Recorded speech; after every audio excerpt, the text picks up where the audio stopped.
Mid-South, like you mentioned, so many great guys. In passing, we almost mentioned like DiBiase, One Man Gang, who really cut their teeth, and yourself cut your teeth in Mid-South. What was it like in that territory? Because going back and watching it, Dundee's booking is awesome. Bill Watts, his creation, it's awesome. It's like one of those territories you just go back and watch, like, wow, this had so much influence on professional wrestling, and maybe a lot of fans don't know it. No, well, I think the hardcore fans, and of course the library that the WWE network has opened up my generation of guys to a whole new. I have a whole lot of young kids come up. Oh, I love the Hacksaw on the show or Legend House. The network is great, and they get all the libraries. But I don't know what percentage of WWE Hall of Fame guys came through Mid-South, but an awful lot of them. It was a great training territory because you'd wrestle 9-10 times a week. You know, a lot of traveling, but, you know, we were all a bunch of young guys, and you go to Shreveport and you'd do a show and you'd party. You drive down to New Orleans, you'd do a show and you'd party. Over to you. I mean, we were just a bunch of young guys having fun on the road. But there was not only a great place to learn to wrestle, but Bill Watts was very critical of your interviews. So you learned to talk on the microphone, too, which is a lost art nowadays.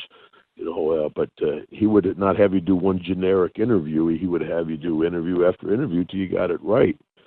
And an example of, you know, going up to WWE, I went up and I had this young man come up and go, Hacksaw, here's your verbiage for your interview. And I look at him and I'm looking at the piece of the paper and I'm like, how's some punk kid going to tell Hacksaw Jim Duggan how to cut his interview?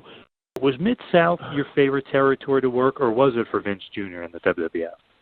It was two different type territories, really was. You know, Mid-South was a fun territory, a lot of fun. A stiff territory, you know, you lost a bar fight, you got fired.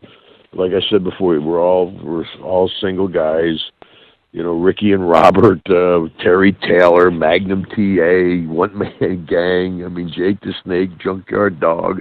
We had a great group of guys down there.